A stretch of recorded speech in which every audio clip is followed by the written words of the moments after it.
समझ नहीं आ रहा अपने सैलरी इंक्रीमेंट का क्या करूं। बेटा इतना क्या सोच रहा है? अपने म्यूचुअल फंड्स के एसआईपी का टॉप अप करा ले। This is the right time. क्या? समझ में नहीं आया। बेटा इतना क्या सोच रहा है? अपने म्यूचुअल फंड्स का एसआईपी टॉपअप करा ले। This is the right time. अब समझा।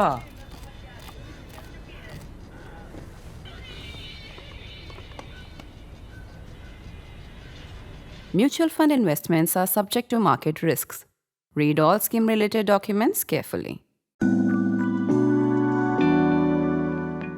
As long shadows of the dusk descended on a sprawling Sheikhpura's house in Patna on the 6th of November, the day Bihar voted in the first phase, the mood in a large room with TV sets was somber. It belonged to Uday Singh, the house belonged to Uday Singh, an ex-Purnia MP. You may remember him. He was in the BJP, then he switched to the Congress. Now he is the JSP, national president. So this house was the headquarters of Prashant Kishor's Jan Suraj party. Uday Singh is the first national president, as I said. TV channels were, as I entered that place, TV channels were flashing around 55% voter turnout by then. And that dampened the mood there. If the turnout was to be low, that would mean the failure of Prashant Kishor's 3-year-long crusade to awaken and galvanize the people, especially migrants and their families. About 7.2% of the estimated Bihar population of 13 crore people are migrants. That comes to around 93 lakhs.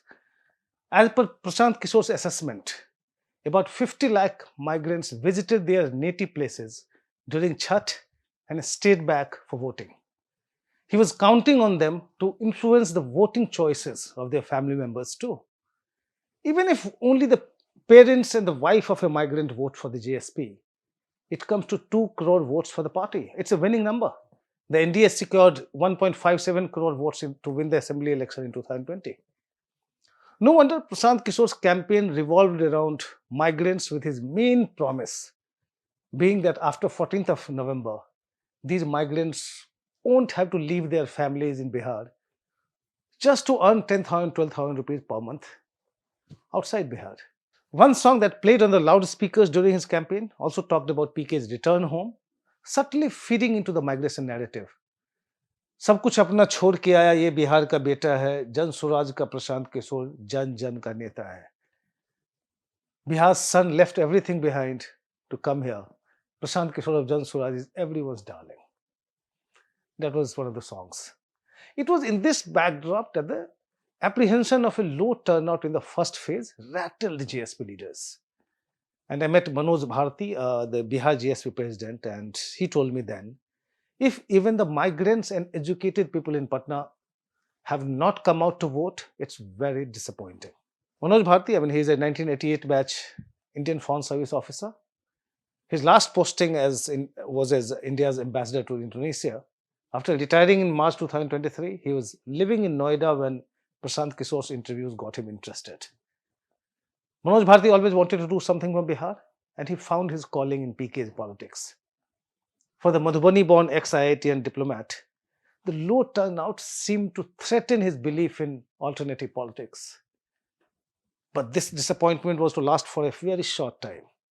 It was soon clear that the average turnout in those 121 constituencies, which went to polls in the first phase, was the highest ever at 65.08%, 7.79% more than the average turnout in 2020 assembly election.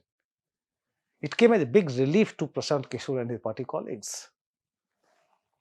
Whatever may happen on the 14th of November, when the results are out, PK, the politician, has already arrived in Bihar politics. He's different from PK, the famed poll strategist. For one, he does not rely on surveys to do his politics. Initially, as JSP functionaries tell me, he did collect data of around 1.6 crore people who matter at the local level, their political past, political affiliations, and inclinations, etc. But the data was used to draft people into the organization, right from the booth level, with a 10-member team headed by a booth prabhari or in charge, to the assembly and district to state levels. The GSP has these teams ready in about 75,000 out of around 90,000 polling booths in Bihar. There is a 21-member team at the Gram Panchayat level, 51-member team at the block level, 151-member team at the subdivision level, and 251-member team at the district level. I'm giving you these details just to try to explain how PK has set up the party organization. Selection of GSP candidates is not based on surveys, as PK used to do for his clients earlier. It's based on the feedback given by party leaders, including booth in charges. I asked PK why he has given up on surveys as a politician, which he as a strategist relied heavily on for his clients. He was almost nonchalant. I told them that after all, he told me. A leader should be able to read the pulse of the people, not the surveys. He or she should not need surveys to say who is the best candidate in a constituency. So Prashant Kishor does not do any surveys to get feedback about anything and anyone now. He is now a leader who already knows. Anyway, surveys are used by political bosses nowadays more to deny tickets to people they don't want. Unlike PK, the poll strategist, PK, the politician, has to do a lot more. Right from being the party's sole campaigner and face, to running the organization, planning and executing, fixing day-to-day issues, and even organizing resources. PK would surely love to have a PK of his own to do these things for him. Prashant Kishor is dismissive of those who write him off, and also his politics. And I quote him here, as he told me, first they said who is PK, then they said who will listen to him. Now they say, okay, he's a household name, but will that translate into votes? They'll be in for a shock on the 14th of November. That was PK telling me. He has certainly arrived in Bihar politics. Largely thanks to him, all established parties are on tenterhooks. It was evident from my interactions with NDA and Mahagathbandhan leaders last week. They ooze with confidence in public, but admit in private that the election is tight. Prime Minister Narendra Modi and other top BJP leaders carefully skirted any mention of Prashant Kishor in their speeches. It would have made him look bigger than they would like him to be. It's quite an achievement for a 3-year-old politician to make everyone insecure. That brings us to a question that political circles are abuzz with.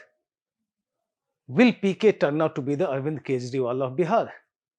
The Kejriwal-led Aam Aadmi Party had stormed into Delhi politics, overthrowing the Congress in 2013 and becoming the numero uno until the BJP put it down last February. The comparison between PK and AK, Arvind Kejriwal, is valid to the extent that both were political newbies. Here is a key difference though. The Aam Aadmi Party was born out of a movement, like many other political startups in the past. Other such startups were either founded by dynasts or charismatic actors, or were breakaways from established parties, or were byproducts of socio-political movements. The few exceptions one may recall were Bal Thackeray of the Shiv Sena in Maharashtra and Kashi Ram in Uttar Pradesh, who built their parties from scratch on their own. Prashant Kishor falls in this category. Only that his evolution as a politician has been much faster, thanks to his imaginative politics, experience as a poll strategist, and social media, of course. The app does not fit in this category because it was an unintended progeny of Anna Hazare's anti-corruption movement, supported indirectly by socio, cultural, political, ideological outfits ranged against the Congress. Kejriwal was a beneficiary, not a creator of this movement. Prashant has built his politics from scratch. The AAP leader, however, becomes a subject of reference in PK's context, given their contemporaneity. Comparing the AAP in Delhi with the Jan Swaraj Party in Bihar would be unfair. Socio-economic political landscape of the national capital cannot be a reference point for the poorest caste-obsessed state with barely 12% urbanization. If at all, the AAP in Punjab makes for a better analogy, given the state of joblessness, economic hardship, and sense of despair among the populace. Kejriwal's AAP emerged as a big force in Punjab in the 2017 assembly election, securing 20 seats, 5 more than the runner-up, Shiromani Akali Dal, and 23.7% votes, just 1.5 percentage point less than the Saad. I covered that election. There was so much buzz about the AAP on the ground that even the formidable performance by the political newbie in Punjab looked much underwhelming in 2017. The AAP built on it to form the government in Punjab 5 years later. The buzz on the ground about Prashant Kishor GSP in Bihar is overwhelming, almost as audible and palpable as I felt in Punjab in 2017. PK says it will be Arsh or Fars, either 0 or 150 in the 243-member Bihar Assembly. He is essentially saying that it won't be like the AAP in Punjab in 2017. Be that as it may, the comparison between PK and AK is inevitable. Both are self-made individuals taking on the might of established parties. But the comparison ends right here. Kejriwal was a political parasite who gained his strength from Anna Hazare's movement fostered by anti-Congress forces. He was not encumbered by any ideology or belief system. He played to the gallery, feeding into and building on people's disillusionment with the establishment then. The alternative politics he offered was vacuous, populist, and free of ideology and principles. You ask for the moon, and I'll give you the moon. As a GSP strategist put it, Kejriwal was in a hurry to be in power, while Delhiites were not, as was evident from the fractured verdict in 2013 and Kejriwal's decision to become the CM with the Congress's support. People in Bihar are in a hurry, but PK is not. See GSP strategists explaining that PK would not like to be a king with anyone's support, nor would he want to be a kingmaker. If there is a fractured verdict in Bihar, Prashant Kishor would rather force a re-election. While Kejriwal always played to the gallery promising the moon, PK has been brutal in telling the people that they have to blame themselves for the misrule in Bihar and for the plight of their children, and they themselves need to change first.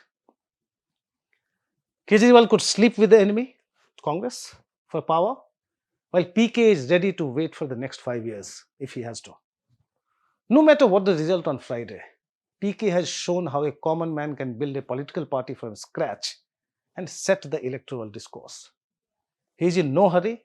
There is life beyond the 14th of November. That's all from me in this episode of Politically Correct. Thanks for watching.